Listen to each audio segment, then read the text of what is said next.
Well, I've been involved with the development group for a long time, 20 years, I don't know. And we had ideas that maybe mountain biking was a thing to bring people into the area. We never had the ambition to build this. We just thought maybe we could signpost some trails or something.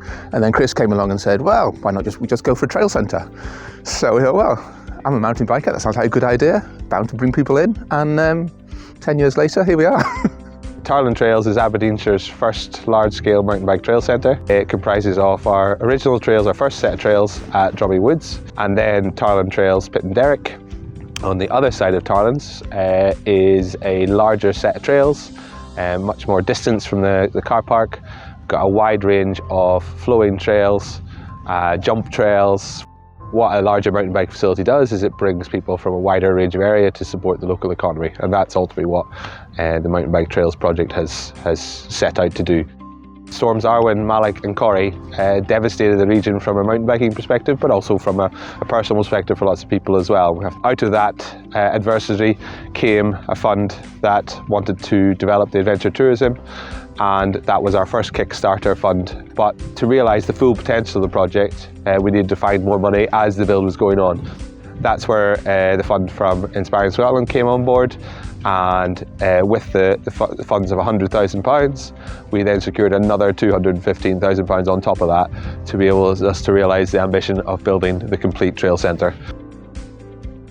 Without that funding, the trail centre would not be to the same size as it is and wouldn't have that draw of people coming to the trails. We would be missing so many great trails that we have now that riders love and that keep them coming back again and again and again, keep them coming from 3, 4, 5 hours away just to come and ride at Tarland Trails. They come and stay locally, they come and spend money in the cafes, the pubs, the local shop, and all to support the local economy. And we want to keep those visitors coming and keep them coming back and keeping that support for our rural businesses. So visitors coming to stay overnight, I spend on average £93 per person per visit, so that all supports the local economy. So we also worked with accommodation providers who have looked to develop their offering for mountain bikers. What can they do to adapt?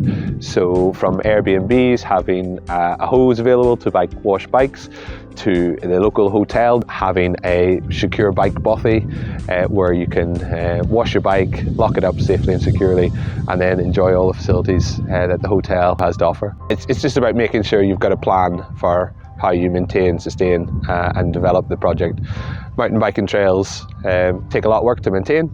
We've got a large car park to cater for a large number of visitors that come. We've got our composting toilets, and our parking meters are there for people to pay for their parking, but you're not paying for your parking, you're paying to support the trails and to help maintain that, and you know, all that money has gone back into maintaining and developing and sustaining Tarland Trails. We reckon since the trails opened in year one, we had 44,000 visits. That was quadruple the estimate that we expected to have. I've never actually ridden at Tarland's before. I just moved up to the area last night from Cumbria, but I thought what a great introduction to the trails here is to come and help out and do some volunteering, and then I get to ride the trails this afternoon. So. I think this is so important because we have to go out and find ways to sustain our rural communities.